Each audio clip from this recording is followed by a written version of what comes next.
Terima kasih untuk Anda yang masih bergabung bersama dengan kami dan di segmen ini kita akan review bagaimana jalannya perdagangan di sepanjang hari ini dan kami ingatkan kembali Anda masih bisa berpartisipasi di WhatsApp interaktif di 0812 di 8788 di 3723 seperti yang tertera di layar televisi Anda nantinya. Dan saat ini kami sudah terhubung melalui Zoom bersama dengan Bapak Nicholas Darmawan selaku Research Analyst Mesta Indovest Sekuritas. Kita akan langsung sapa saja Pak Nicholas, selamat sore, apa kabar Pak? Selamat sore Mas David, kabar baik, terima kasih. Ya, terima kasih juga Pak Nicholas sudah meluangkan waktu untuk IDX Channel. Hari ini harga saham gabungan mengalami fluktuasi sepertinya. Pak Nicholas sempat ke 7.722, kemudian berbalik arah ke zona merah, kemudian berbalik kembali ke zona hijau, dan di beberapa menit jam penutupan hari ini penguatannya lebih ke arah terbatas ini. Bagaimana review Anda, kemudian juga analisisnya ketika indeks harga saham gabungan sudah beberapa kali menembus ke rekor tertinggi baik secara intraday dan penutupan, namun dalam beberapa perdagangan hari terakhir tampaknya peluang untuk mencetak rekor tertinggi baik intraday maupun penutupan ini agak cukup sulit sepertinya Pak Nicholas. Analisis Anda? Ya, oke. Mungkin dari katalis dulu ya, minggu ini memang kita lihat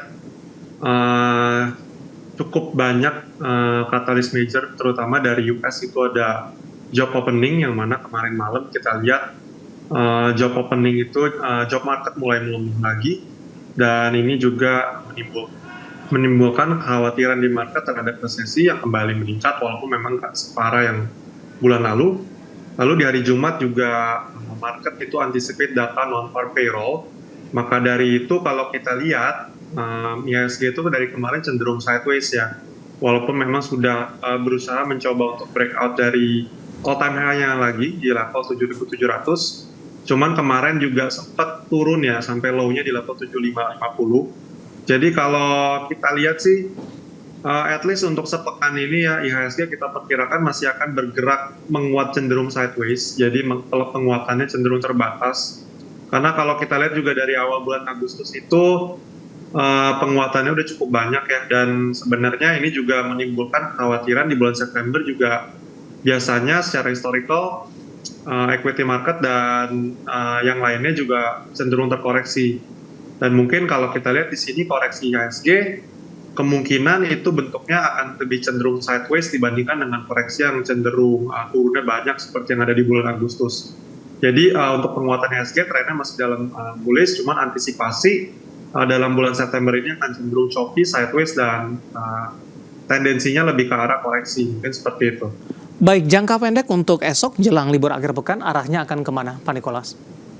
Oke, untuk IHSG akhir pekan ini kita perkirakan dia koreksi dulu ya, karena kalau kita lihat udah 4 hari terhitung dari 29 Agustus itu ada candle rejection pertama di level resisten 7.700. So kita perkirakan untuk level low IHSG yang terdekat kemarin itu di level 7.600 sampai dengan 7.550. Jadi kita perkirakan at least untuk pekan ini ya range harganya low di level 7.550 sebagai target price. Baik, Pak Nicholas, beberapa saham yang hari ini menjadi pemberat untuk indeks harga saham gabungan datang dari saham-saham big cap. Ada Brand di hari sebelumnya menjadi penopang, hari ini justru menjadi pemberat ini. Analisis Anda jangka pendek dan menengah untuk Brand dengan melemah di atas 3%. Bahkan tadi secara intraday sempat melemah di atas 4% untuk Brand dan kembali meninggalkan level 11 ribuan. Ya, untuk Brand sendiri sebenarnya kita lihat juga dari yang indeks koreksi ya, sempat koreksi, sebenarnya dia juga mulai naiknya udah mulai berat, karena juga sebenarnya dia nabrak resisten kuat ya di 11.000, dan all time high juga sebenarnya udah mulai deket nih di level 11.849, di level 12.170. Jadi mungkin untuk jangka pendek kalau IHSG-nya seperti tadi kita perkirakan akan koreksi, kemungkinan juga karena weighting ke brand ke indeks ini cukup besar ya bobotnya sekarang, mengingat market cap-nya paling besar Pak. BCA, ya sudah menyalip BCA. Jadi mungkin salah satu yang akan membebani indeks at least pekan ini kalau memang brand koreksi. Dari teknikal kita juga bisa lihat ya harga udah mulai reject, udah mulai cenderung naik dan naiknya udah cukup banyak. Jadi antisipasi pergerakan brand kita perkirakan juga akan melemah dulu terbatas koreksi mungkin ke level range harga 10.200 sampai dengan 10.000 itu level yang harus diperhatikan untuk para pelaku pasar yang harus diantisipasi sekiranya untuk mungkin consider untuk buyback lagi kalau harganya sudah selesai koreksi. Baik, rekomendasinya seperti apa Pak untuk Brent untuk saat ini? Oke, untuk saat ini karena memang harganya mau terkoreksi dulu yang kita perkirakan setidaknya kita sarankan wait and see dulu, mungkin buy on weakness ya kalau harganya udah terkoreksi, udah selesai. Dan kalau kita lihat sih secara volume dan liquidity kan brand ini flow-nya bagus banget ya. Memang dari awal di IPO cukup ramai juga sampai saat ini. Jadi tetap rekomendasi kita buy on weakness kalau harganya terkoreksi dan maintain di atas level support. Key levelnya tadi yang seperti kita sebutkan 10.200 dan 10.000. Mungkin low-nya banget kita antisipasi level terendah mungkin ada di 9.600 invalidation levelnya. Below itu mungkin boleh cut dulu atau mungkin tunggu harganya rebound dan berbalik arah menguat lagi. Baik, penutupan di sesi kedua hari ini Brent ditutup di level 10.750, melemah cukup dalam di 4,44%, dan lagi-lagi keputusan investasi tetap ada di tangan pemirsa IDX Channel. Selain Brent Pak, hari ini yang cukup menyita perhatian dari para investor adalah saham-saham dari consumer primer ini Pak. Ada Unilever hari ini mengalami koreksi yang cukup dalam. Intraday-nya hari ini juga ditutup di level terendahnya di sepanjang masa, terutama sejak melantai di Bursa Efek Indonesia di tahun 1982. Sudah cukup lama. Bagaimana Anda melihat pola pergerakan saham Unilever dalam beberapa waktu terakhir dari sisi kinerja juga ini mengalami penurunan meskipun emiten ini cukup rajin membagikan dividen kepada para investor? Oke, kalau kita review sedikit ya mengenai fundamentalnya Unilever sendiri, memang dia rajin bagi dividen. Cuman kalau kita lihat secara kinerja itu kita bandingkan dengan peers-nya ya, Mayora mungkin ya, consumer juga. Kita lihat memang Unilever ini kinerjanya nggak terlalu not performing so well, cuman kita lihat juga nggak underwhelming banget sebenarnya. Cuman yang menjadi perhatian pasar itu dari PE-nya.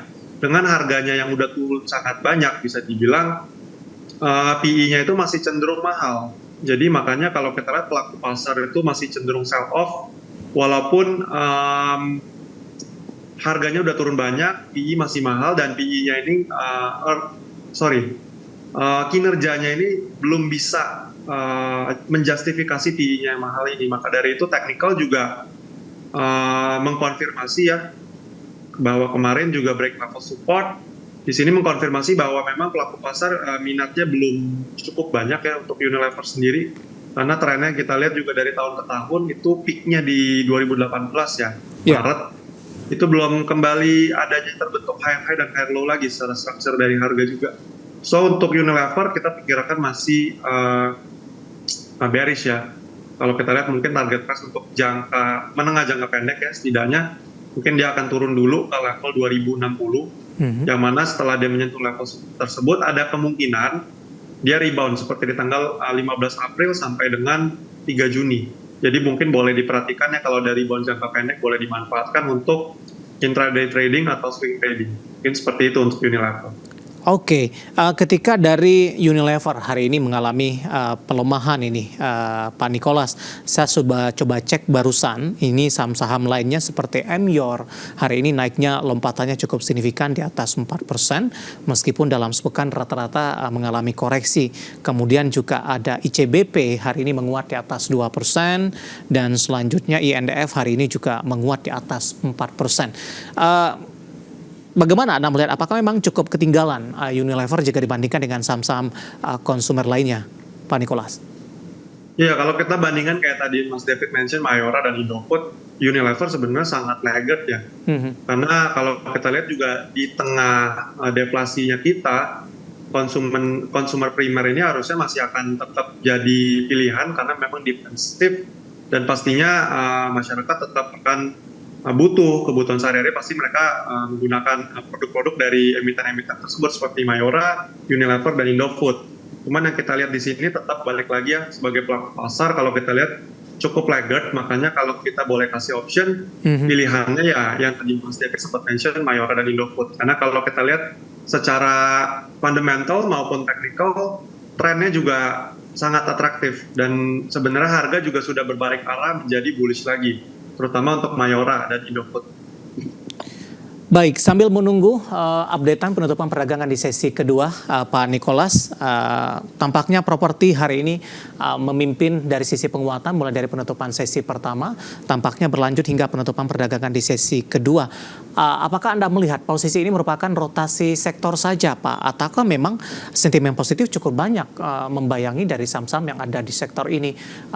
Prospek pemangkasan suku bunga, kemudian insentif PPN 100% diperpanjang hingga Desember, kemudian posisi harganya masih di level bawah ini untuk saham-saham di sektor properti. Oke, untuk properti sebenarnya memang angin segar ya, kayak yang tadi Mas David mention.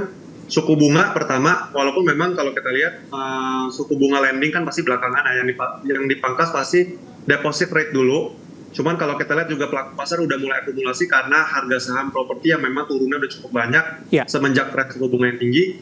Lalu insentif dari pemerintah juga diperpanjang sampai akhir tahun, makanya kalau kita lihat hampir semua emiten properti itu naik, mulai dari yang big cap sampai medium capnya mulai naik semua. Jadi mungkin untuk para pelaku pasar boleh pertimbangkan nih saham-saham properti seperti BSDE, SMRA, dan ASRI itu juga trennya sudah mulai bullish, dipimpin oleh BSDE ya kalau kita lihat cukup leading. Karena kemarin harganya tetap koreksi, mungkin boleh dipertimbangkan nih saham-saham properti yang big caps untuk kita buy on weakness. Jadi kalau kita lihat memang juga ini rotasi sektoral disertai juga sama banyaknya katalis positif yang memang kebetulan dampaknya cukup besar ke properti, apalagi memang properti ini cukup sensitif dengan suku bunga.